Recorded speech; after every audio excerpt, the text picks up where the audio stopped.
Greetings, this is Stephen Jones from S.J. LaRue Photography.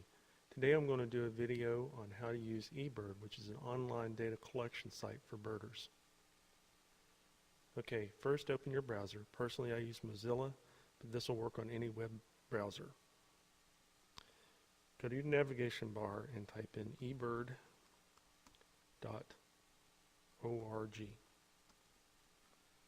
That'll take you to the main page, the eBird site. On here you'll find their home page where it has all their latest news and features, but they also have an about where you can learn all about eBird.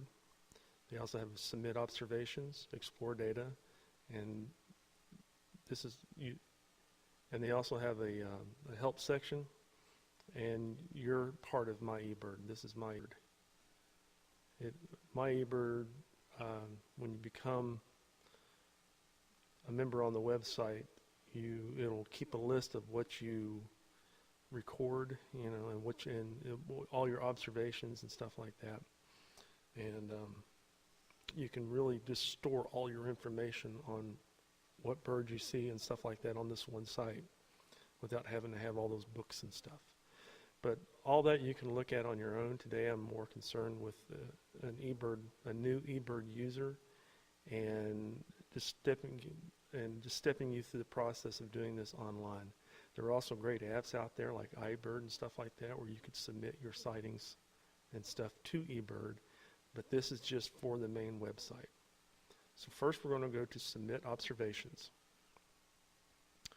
You can start with, if you've been an eBirder before, you can look through your locations. I like to go into Big Island and a few places in Hardin County, Indian Lake, and all these other places. But today I'm just going to, and you can also find it on the map. If you have the longitude and latitude, like the GPS coordinates, you can put that there, city, county, or state. Or you can even import data from, if you have a spreadsheet or something like that, you can use you can import it like you would any other spreadsheet. But we're going to do this just as a new eBirder, like I said before, so we're going to find it on the map. I live in Marion County, Ohio, so I am not going to use Marion County, Ohio. And Ohio. Country's United States, and then you hit continue. Okay, so I've zoomed in. So what this has done is it's zoomed this in to Marion County, Ohio, and the surrounding area. You'll see a lot of different icons and stuff like on there. It's basically showing you where the hot spots are and where other people have reported something in the past 15 to 30 days. But we're going to zoom on in here to my favorite spot, which is Big Island Wildlife Area. And I'll zoom in here, navigate up to it.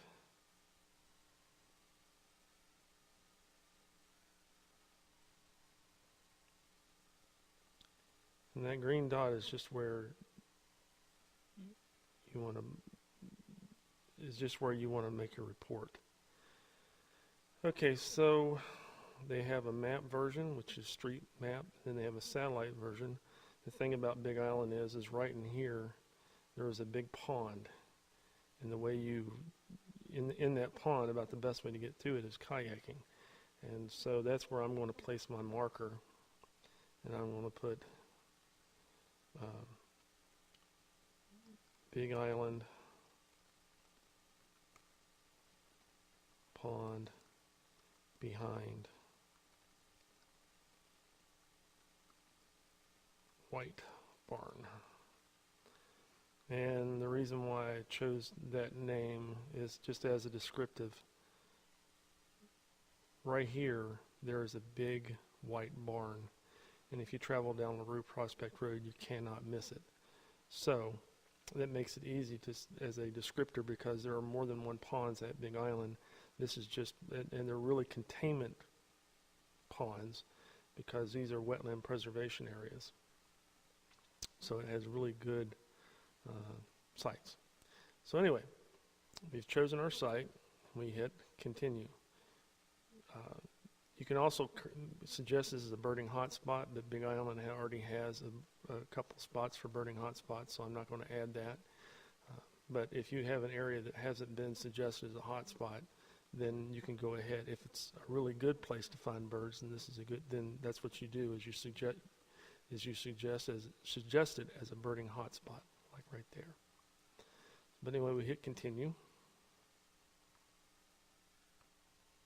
Okay, the next thing you do is you put in your observation date. Today is June the 1st. I went out there and kayaked a little bit. Now you have to make a choice if you were traveling, stationary, or incidental. Traveling would be like you were hiking or kayaking or driving around. Stationary would be like you're doing a big sit where you're staying in one spot. Incidental would be like you're just driving around and you're like, oh, there's a bird. And then the other you get all sorts of other things, like if you're in a water bird count or some other count. Okay, so but we were traveling in a canoe. I started at 5 o'clock p.m. I was there for about 3 hours, and I went around that pond a couple of times, so I'm going to say about 2 miles.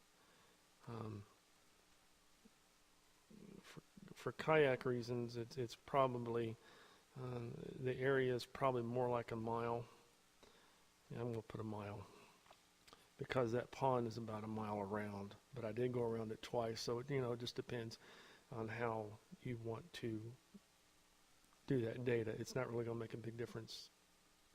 In this case, it's not going to make a big difference, but if you were traveling, if you were doing some other location like a state park where you're walking around, this may make a difference. Party size, I was by myself, so it'd be 1. And a comment if you would like, so I would just put kayak.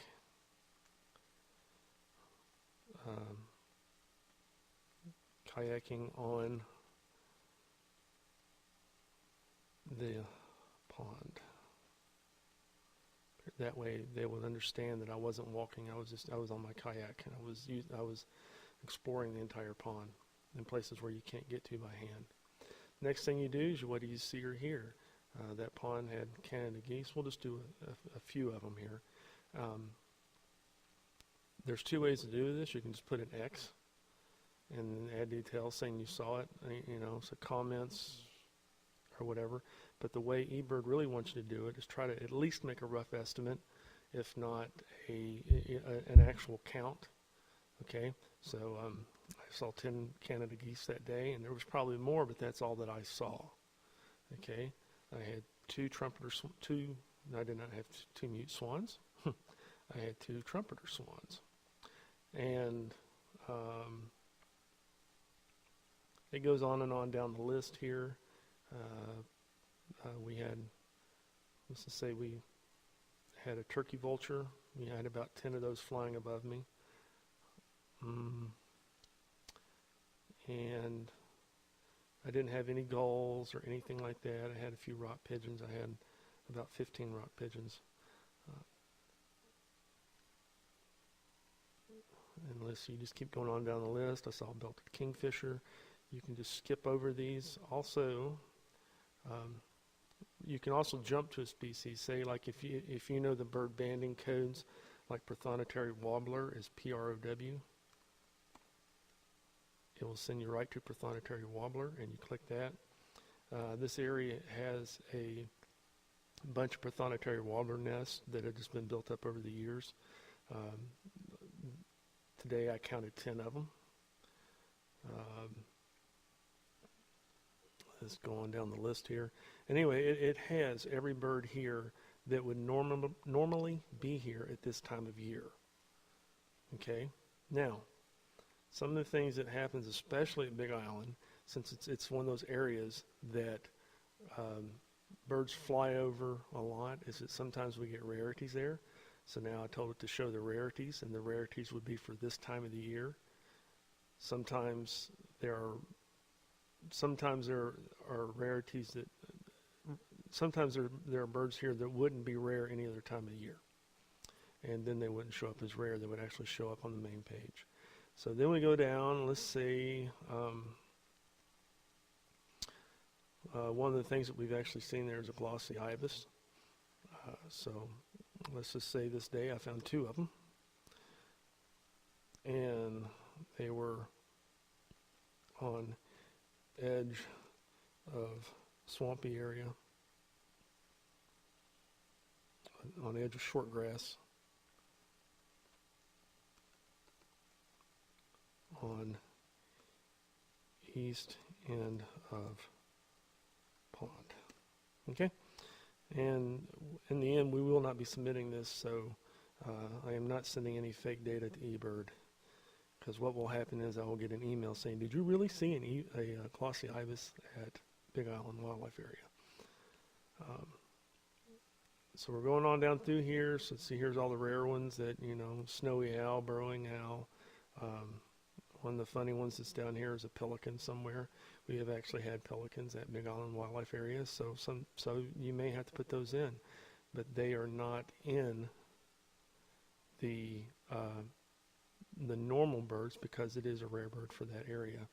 If you were in Florida, it would not be a rare bird, so it would already be in that list. You can also do it by subspecies and group most likely, and there's all sorts of ways to do this. And then you want to hit, are you submitting a complete checklist of the birds you were able to identify, yes or no? What does this mean? It means we want you to find out whether you are reporting all the birds you were able to identify the best of your ability. Answer yes, and your record record every species present the way you found, not just the highlights.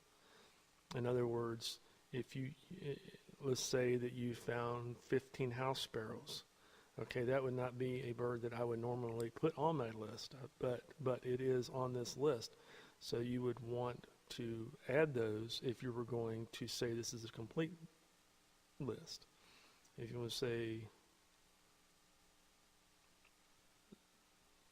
see right here where it says you should always answer yes to this question unless you are purposely excluding some species like the starlings from your checklist. You do not need to count all the individuals present to answer yes to this question. You can enter X for species you observe but do not count. Please do try to report all species. It improves our ability to analyze the data. So instead of counting house sparrows, say when you got to your site you saw a house sparrow, just go to house sparrow and hit X. Okay, that just says yes, you did see it. So that way you can say that yes, you were able to, this is it. And then you hit submit. And like I said before, I am going to go back later. Now, here is where eBird helps you out in case you hit the wrong button. A gray partridge is rare for our area, so it wants you to say why it's rare. It wants you to put in a comment and then check complete. Since we didn't find a gray partridge, we'll exit out. We'll make this a 0. So now it becomes part of our list. It gets removed from the list. Glossy ibis, the same thing. You would have to, if we found the 2, we found on the short pond, and then you would click complete because we said we did see it. Okay, but we're going to uncheck this right now because I want to get rid of them all before we submit something. Prothonotary warbler. Like I said before, this area is a emerging prothonotary warbler site, and last year we had about 6, and this year we've had 10. So for their accounting purposes, since there's not been a lot recorded there at Big Island Wildlife Area, it says this is a high count for this date and location. Please add comments and check complete. So I would say warblers were scattered at different nesting sites